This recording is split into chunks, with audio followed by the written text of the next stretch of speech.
হাঁড়ি থেকে একটা চাল তুললেই যেমন বোঝা যায় ভাত ফুটছে, তেমনি ভাঙরে পা দিলেই বোঝা যায় রাজ্যে ভোট আসছে। শওকত নওশাদের দঙ্গল আরো এক রাউন্ড গড়ালো। নওশাদ ঘনিষ্ঠ কারিমুলকে মাটিতে পুঁতে ফেলার হুঁশিয়ারি দিলেন শওকত। পাল্টা শওকতের পাড়ায় সভা করার চ্যালেঞ্জ ছুড়লেন নওশাদ।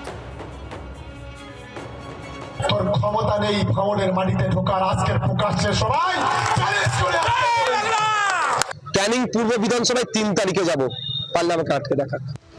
ভোটের আগে জমে উঠেছে ভাঙরের খেলা। এপার থেকে ঢিলছড়া হলে ওপার থেকে উড়ে আসছে পাটকেল। ২৬-এর আগে ভাঙরের শওকত বনাম নওশাদ অব্যাহত।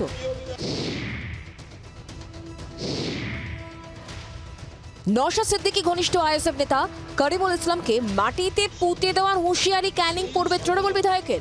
নওশাদ আর আব্বাসও বাঁচাতে পারবে না। ভাঙর ২ নম্বর ব্লকের কাটাডাঙ্গায় যুব তৃণমূলের সভায় হুমকি শওকতের। পাল্টা সুর চড়িয়েছেন নওশাদ।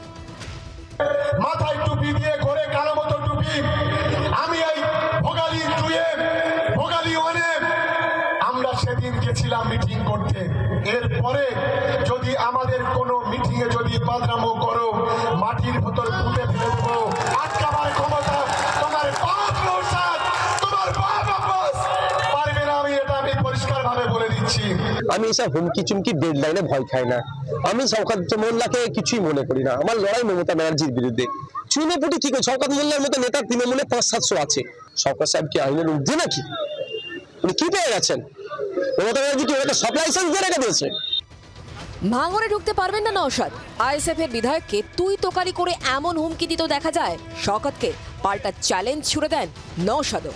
নওশাদের বলি, আমাদের একদিন যদি তোর দলের কর্মীরা কোন রকম নোংরামি করেছে আমাদের গাড়ি ঘিরে, তোর ক্ষমতা নেই ভাঙনের মাটিতে ঢোকার, আজকের প্রকাশ্যে সবাই চ্যালেঞ্জ করে আমাকে ডেডলাইন দিয়ে কিন্তু লাভ হবে না। ১০০ বার আসবো। আমি ক্যানিং এ যাবো ৩ তারিখে। ক্যানিং পূর্ব বিধানসভায় ৩ তারিখে যাব, পারলে আমাকে আটকে দেখা। এর আগে নওশাদের পাশে দাঁড়িয়ে শওকতকে জ্যান্ত পুঁতে ফেলার হুঁশিয়ারি দিয়েছিলেন ফুরফুরা শরীফের পীরজাদা তহা সিদ্দিকী।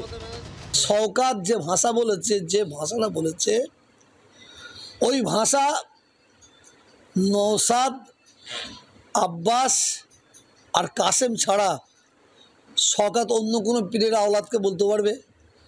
আমাদেরও কিছু করতে হবে না। কোটি কোটি আমাদের ভক্ত আছে।